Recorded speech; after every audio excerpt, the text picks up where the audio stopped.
What's good, guys, and welcome back to Tech Savvy, your path to IT freedom. Today I'm going to be addressing a very common problem in Windows 10. In Windows 10, as we all know, there is a taskbar at the bottom of the screen.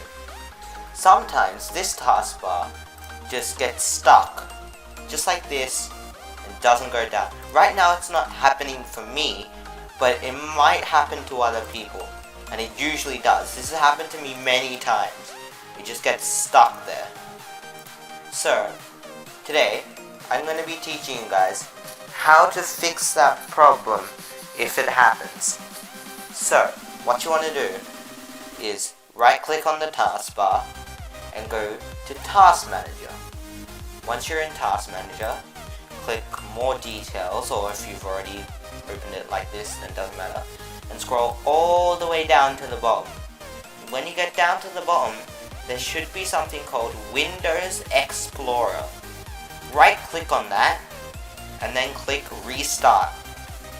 Your screen will go blank for a couple seconds, and then after that your taskbar should be working as normal.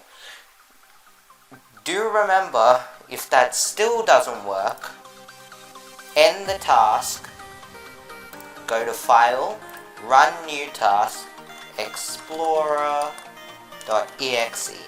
Run with administrative privileges and press OK. That should fix all your problems. And there you have it. That's how you fix a stuck taskbar in Windows 10.